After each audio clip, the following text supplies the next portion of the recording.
बिस्मिल्लाहिर्रहमानिर्रहीम। अस्सलाम वालेकुम डियर स्टूडेंट्स। फर्स्ट 3 जू जियोग्राफिक रीजन्स हम कवर कर चुके हैं। आज हमने फोर्थ जू जियोग्राफिक रीजन को डिस्कस करना है। दैट इज इसको एथोपियन और अफ्रोट्रॉपिकल अफ्रोट्रॉपिकल रीजन क्यों रीजन। कहा जाता है, क्योंकि ये इक्वेटर के साथ प्रेजेंट होता है, इसी वजह से इसे ट्रॉपिकल रीजन का नाम दिया जाता है। तो यहाँ पे आप डायग्राम के अंदर भी देख सकते हैं, मैप के अंदर कि ये जो शेडेड एरिया है, ब्लू शेडेड एरिया, ये रिप्रेजेंट कर रहा है अफ्रोट्रॉपिकल रीजन को। यहाँ पे आपको एक सेपरेट लैंड मैस भी नज़र आ रहा होगा। और ये जो सेपरेट लैंड मैस है, ये इसको मेडागास्कर का नाम दिया जाता है। और ये मेडागास्कर जो है, इसको बायोडाइवर्सिटी हॉट स्पॉट भी कहा जाता है, क्योंकि इसमें भी इस एरिया के अंदर भी काफ़ी ज़्यादा बायोडाइवर्सिटी जो है वो पाई जाती है। इस रीजन के अंदर अगर हम देखें तो ये इंक्लूड कर रहा होता है साउथ पार्ट जो है अरेबिया का, और अफ्रीका के अंदर जो होल अफ्रीका है इसके अंदर आता है, और अरेबिया का साउथ पार्ट जो है इसमें इंक्लूडेड है। तो इसमें जो है इसका जो नॉर्दर्न पार्ट था, जो कि पहले हमने देखा था कि जो नॉर्दर्न पार्ट है वो पैलियाटिक रीजन के अंदर इसका इंक्लूडेड है। Except northern part of the Africa, whole Africa is included in this reason.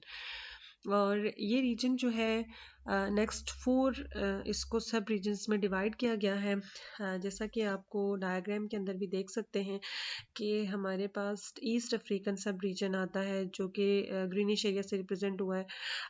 East African सब रीजन है, वेस्ट अफ्रीकन सब रीजन है, एंड सेंट्रल अफ्रीकन रीजन है, एंड साउथ अफ्रीकन रीजन।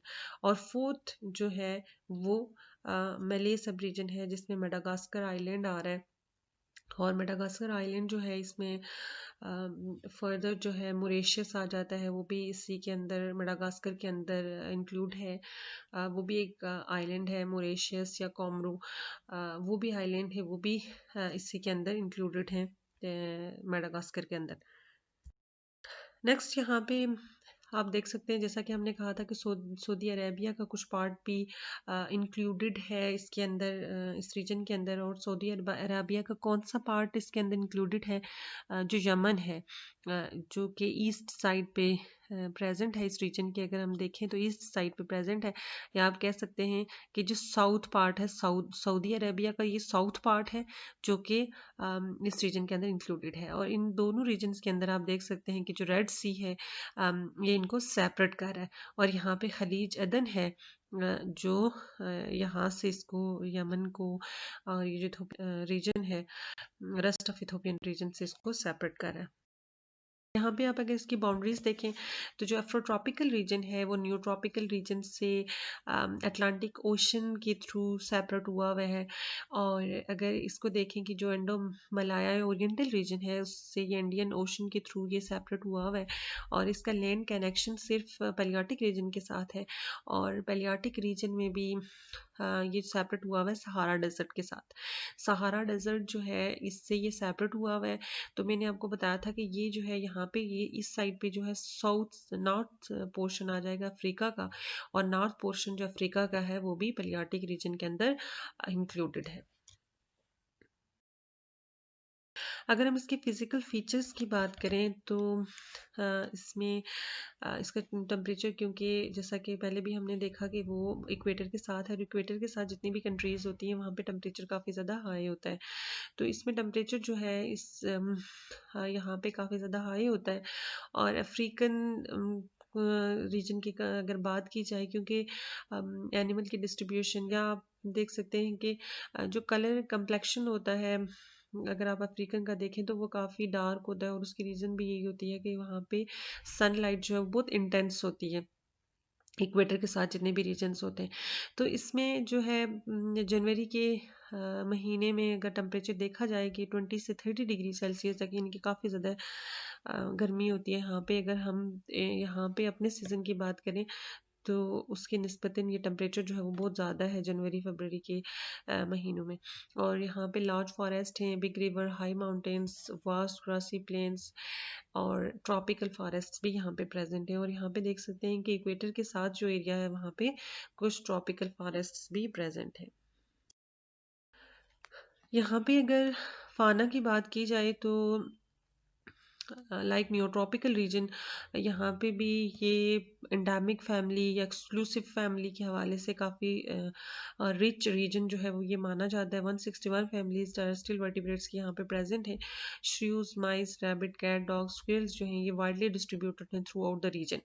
और 12 इसकी जो है वो एक्सक्लूसिव फैमिलीज हैं, जिस तरह से पोटामिडी है, ग्राफिडी है, और सीरोपिडी है, क्राइसोक्लोरिडी है, एनामोलोरिडी है, मैंगोलिडी, मैक्रो सिलिडी है, और पेटिडिडी है, थायरोनोमाइडी है, तीनोडक्टालिडी, पेट्रोमुरिडी, बेथीराइडी। ये डिफरेंट स्पीशीज सॉरी फैमिलीज हैं जो कि एंडेमिक हैं इस रीजन की। यहाँ पे आप देख सकते हैं कुछ स्पीशीज की पिक्चर्स मैंने आपके साथ शेयर की हुई हैं। जिस तरह से ये स्प्रिंग हेयर है, ये भी एक रूडेंट है, और ये ज़्यादातर नॉक्टर्नल है, ये रात के टाइम ये निकलता है, और ज़्यादातर ये जो वेजिटेबल्स हैं उनकी रूट्स पे फीड कर रहा होता है, और समटाइम्स ये इंसेक्ट्स वगैरह को भी खाता है। जिस तरह से आपने देखा होगा कि हमारे एरिया के अंदर भी कुछ इस तरह की स्पीशीज़ होती हैं कि जो रात को निकलती हैं और हमारी क्रॉप को डैमेज कर रही होती हैं। जिस तरह से अगर हमने कॉर्न लगाए हुए हैं उसको वो डैमेज कर रही होती है, या कोई भी डिफरेंट अगर कोई आपने क्रॉप लगाई हुई है तो दिन को तो वो आपको स्पीशीज नज़र नहीं आएंगी, लेकिन वो नॉक्टर्नल होती है, रात को निकलती हैं। बिल्कुल सिमिलरली ये जो स्प्रिंग हेयर है ये भी नॉक्टर्नल है। डे टाइम में ये ज़्यादातर अपने बारों के अंदर ही रहता है, और रात को ये निकलता है, और डिफरेंट जो क्रॉप्स वगैरह हैं उन पे ये फीड कर रहा होता है, उनकी रूट्स पे। और इसकी जो हाइंड लिम्स होती हैं ये काफ़ी लार्ज होती हैं, और ये हुपिंग मूवमेंट में जिस तरह से जंपिंग मूवमेंट होती है उस तरह से ये, जिस तरह से अगर आप कैंगरू को देखें उस तरह की ये मूवमेंट जो है वो शो कर रहा होता है। उसके बाद ये भी एक एंडेमिक, ये जो स्प्रिंग हेयर है ये भी एक एंडेमिक स्पीशी है इस रीजन की। उसके बाद एलिफेंट श्रू है। एलिफेंट श्रू जो है इसको एलिफेंट से रिजेम्बलेंस की वजह से इसको एलिफेंट श्रू जो है वो नाम दिया गया है।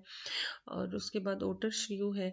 और ये जो दोनों श्रियूज जो हैं इनकी दो डिफरेंट स्पीशीज़ हैं, ये दोनों जो हैं वो ज़्यादातर इंसेक्ट्स पे फीड कर रही होती हैं, और थ्रू आउट द डे जो है ये फीडिंग में बिजी रहती हैं, और कभी अगर हाफ डे तक भी इनको अगर खाने को कुछ ना मिले तो इनकी डेथ जो है वो काज हो जाती है। और इसमें ज़्यादातर ये इंसेक्ट्स वगैरह को या डिफरेंट प्लांट्स के जो सीड्स हैं उस पर फीड कर रही होती है। उसके बाद ये गुंडिस है, ये भी एक रूडेंट्स के अंदर ही आती है, रूडेंशिया ऑर्डर के अंदर ही आता है। और इसको जो कॉमनली जो है वो कॉमरेट्स का नाम भी दिया जाता है। नेक्स्ट हमारे पास आर्टवर्क्स आ जाते हैं। इनको हम लोग पिक का नाम भी देते हैं। और ये जो हैं ये जैसा कि आपको पता है कि पिग्स जो हैं ये हराम है हमारे रिलीजन के अंदर, और इसकी रीज़न ये है कि इनका इम्यून सिस्टम जो है बहुत वीक होता है, और उस वीक इम्यून सिस्टम की वजह से बहुत ज़्यादा पैथोजेंस इनकी बॉडी के अंदर ग्रो कर रहे होते हैं, जिसकी वजह से अगर इसका मीट हम खाएंगे तो ये चांसेस होते हैं कि वो पैथोजेंस हमारे अंदर भी इन्फेक्शन जो है वो काज कर सके। इसी वजह से इसको मना किया गया है।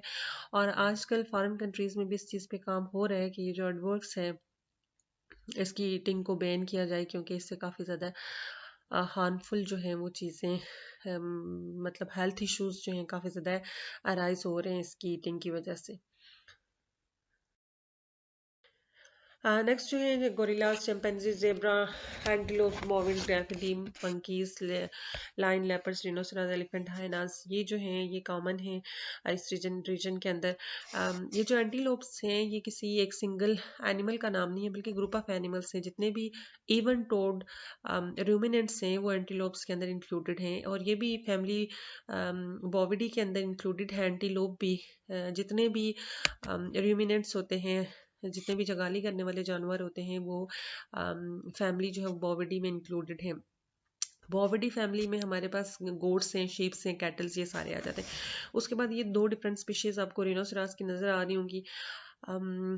ये जो आपको नीचे नजर आ रही है जिसके 2 हॉर्न्स हैं। ये स्पीशीज जो है ये 2 स्पीशीज हैं डिफरेंट रिनोसेरास की। एक अफ्रीका के अंदर प्रेजेंट होती है और एक जो है वो इंडिया के अंदर। ये जो आपको टॉप पे नजर आ रही है, ये वाली जो टॉप पे आपको रिनोसेरास नजर आ रहा है, ये इंडिया के अंदर प्रेजेंट होता है और ये जो रिनोसेरास है ये अफ्रीका के अंदर। और यहाँ पे देख सकते हैं कि इसके 2 हॉर्न होते हैं।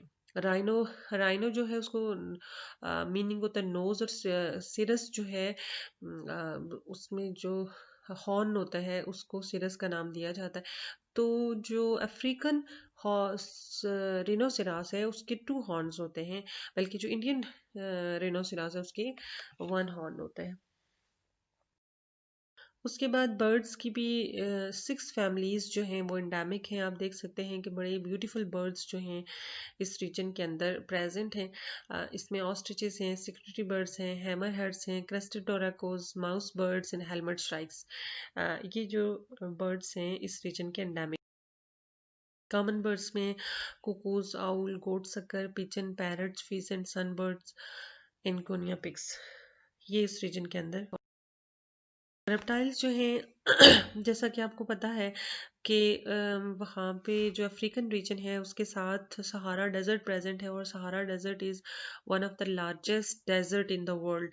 और डेजर्ट की जो कंडीशंस होती हैं, जैसा कि आपको पता है कि इंटेंस हार्ड कंडीशंस होती हैं, काफ़ी ज़्यादा गर्मी पड़ती है।